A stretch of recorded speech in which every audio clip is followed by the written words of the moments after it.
নাটোরের পাইকারি বাজারে সব ধরনের সবজির সরবরাহ থাকায় দাম নিম্নমুখী। এতে করে লোকসানে কৃষকরা। বিস্তারিত জানতে শহরের স্টেশন বাজারে রয়েছেন আল মামুন, সরাসরি যাচ্ছি তার কাছে। পাইকারি সবগুলো বাজারে কিন্তু প্রতিনিয়ত কিন্তু সবজি যে সরবরাহ সেটা কিন্তু বৃদ্ধি হচ্ছে। তবে একটি বিষয় কিন্তু আমরা দেখছি হচ্ছে ক্রেতা প্রায় একেবারে শূন্য। এই পাইকারি বাজারগুলোতে ক্রেতা আমরা সকাল থেকে একেবারে দেখতে পাচ্ছি না। বিশেষ করে রমজানের মাঝখান থেকে রমজানের পর থেকে এই ক্রেতাগুলো কমতে শুরু হয়েছে। রমজানের শুরু ক্রেতা থাকলেও এখন কিন্তু আমরা সেই ক্রেতাগুলো দেখতে পাচ্ছি না।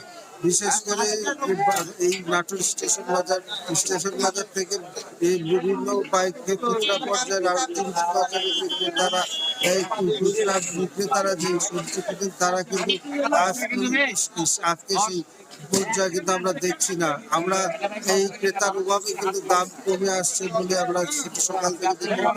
বিশেষ করে বেগুন আজকে 8 থেকে 10 টাকা কেজি, সিম যেটি 12 থেকে 15 টাকা কেজি, পাতাকপি কিন্তু প্রতি পিস 5 টাকা থেকে 8 টাকা পিস দেখছি। এছাড়া কিন্তু করলা যেটি 35 থেকে 40 টাকা দেখছি। এছাড়া যেটি রয়েছে আমরা আলু 12 টাকা কেজি। সবচেয়ে গ্রীষ্মকালীন সবজি যেটি রয়েছে এই যে সেটির দাম আমরা সর্বোচ্চ পর্যায়ে 140 থেকে 150 টাকা কেজিতে দেখছি। তবে একটি বিষয় যেটি তাদের কিছু প্রতিদিন নাটোরের সরবরাহ চাহিদা কিন্তু সবজি 520 থেকে 550 থেকে থাকে এবং জেলার বাইরে যেটি রাজধানী সব বিভিন্ন জায়গা থেকে সেখানে কিন্তু আরো 1.5 থেকে 200 সবজি কিন্তু সরবরাহ হয়ে থাকে। সেই সবজি সরবরাহ ঠিক থাকলে ক্রেতা কিন্তু কমে এসেছে। এই যেটি বিশ্বাস করি রমজান উপলক্ষে কিন্তু মানুষের খাবারের যে চাহিদা সেটি কমে আসা কিন্তু এই ক্রেতা কমে এসেছে বলে এই যেটি বলছেন এখানকার